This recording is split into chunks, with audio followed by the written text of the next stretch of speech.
to all my viewers around the world. Today, we're going to catch up with somebody who do suffer from autism here in South Australia. His name is Tony. Tony, good evening. How are you? I'm well, thank you.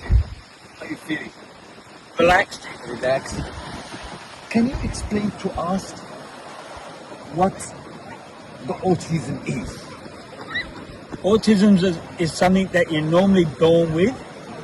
My son was diagnosed with autism. He's 19 now. He was diagnosed with autism when he was 6. Yes. And I'm 58. Yes. And I got diagnosed with autism when I was 57. So some people, it runs in the genes. Yes. That some people don't bother getting tested because they feel embarrassed about having autism because they think it's a disease, but it's not. It's not a disease. No, it's hereditary. It's in the family. It's in the family. Yes. Yes. Okay. Now, can you please explain to us more? How does it affect? It affects people differently. Yes. Like my son, if he's not on his medication, Yes. he has trouble concentrating, staying still. He's hyperactive. Yes. But when he takes his medication when he was at school, Yes. it helped him relax. He wasn't very good at schoolwork because of his ADHD, Yes. but he's relaxed. Some medications cut your eating completely. Yes. You don't eat while you're on the tablet, but the tablets normally last for about 8 hours, and when the tablet wears off, Yes. he does not stop eating. Okay. Okay. As you know, that people who suffer from this kind, which people they call between brackets is a disease. It's not a disease. It's not a disease. It's a mental affection side of the brain. Yes. Which does affect the person or the child from which he will born with it. Unfortunately, we know that many people across in the society don't understand this kind of problems, so they deal with them in different ways. Yes. I've got a 17-year-old son. Yes. He hasn't got autism or ADHD. Yes. He still has trouble coping with my son's needs Yes. and his disability because he thinks, just looking at him, you can't tell he's got autism. So you think the people mocks them? Yes, Because they don't understand. They can't understand it until you tell the person that they've got autism and ADHD. Then they go, oh, now I understand. But you just looking at me, you would not think that I've got autism or ADHD. When I saw you, as when you start speaking with me, you look as a normal person. But in fact, that's why the people misjudge. Yes. And unfortunately, the reaction sometime will come from that person who suffers from autism could be different. And maybe it will go into a fight. Yes. See, Lachlan, he has trouble making friends because they don't understand his disability. Yes. But the people at school, because he went to the school, that he went through the same years with the same kids, so they all got used to his autism and ADHD. Yes. But now, in like the guy that he's with now, if I told him that he's got autism and ADHD, he goes, you wouldn't think it. No one. He looks like a normal child. Yeah, no one. But once you tell them why he's like the way he is, then people will understand. But to me, you shouldn't have to explain to people what is wrong with you.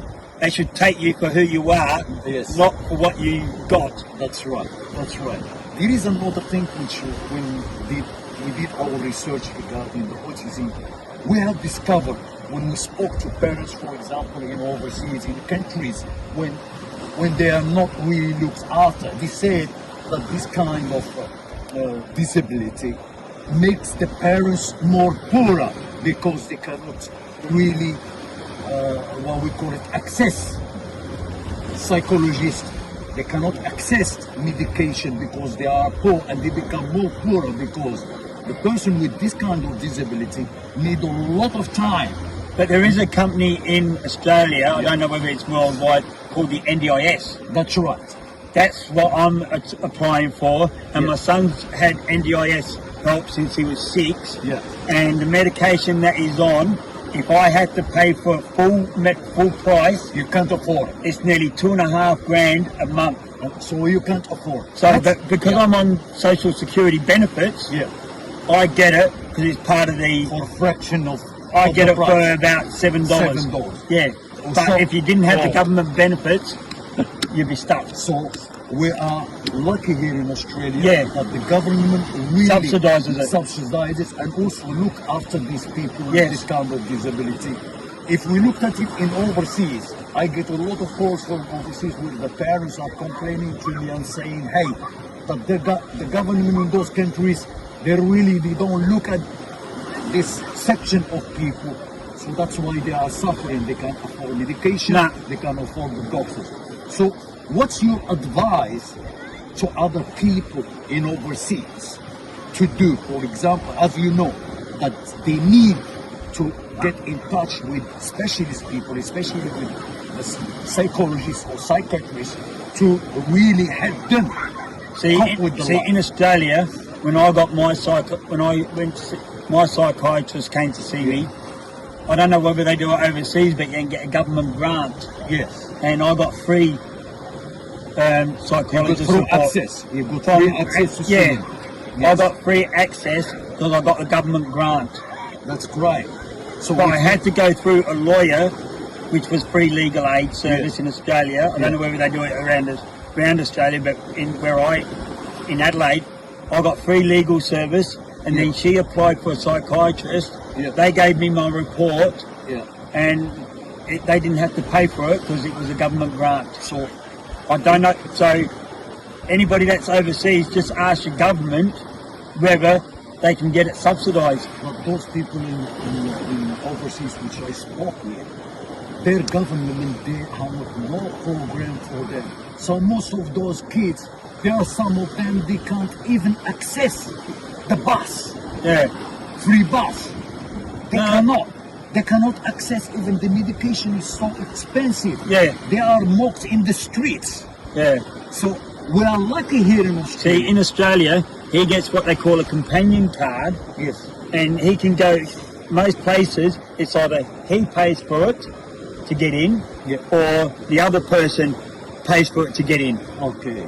But he's got a companion card, so he can go anywhere and get things cheap. So it's fortunate for him now. He's looked after. Yeah, They are he's looked looking after by the him, government. and also he's looked after. So I want you to send a message to these governments in overseas who are not looking after this section of people. What are you going to say to them? Take note of Australia.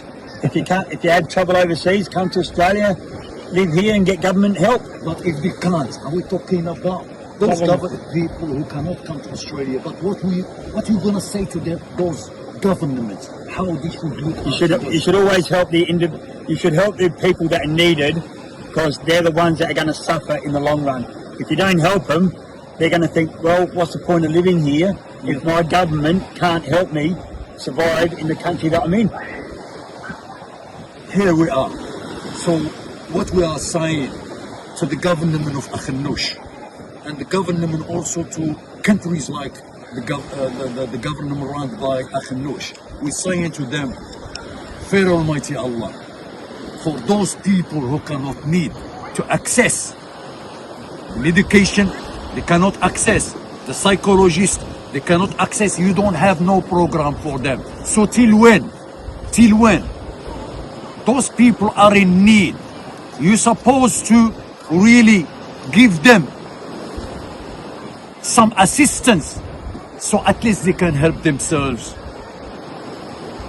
to have a good life and normal life like other people. Tony, we thank you very much. Not a problem. Anytime. You're welcome. No worries. Thank you.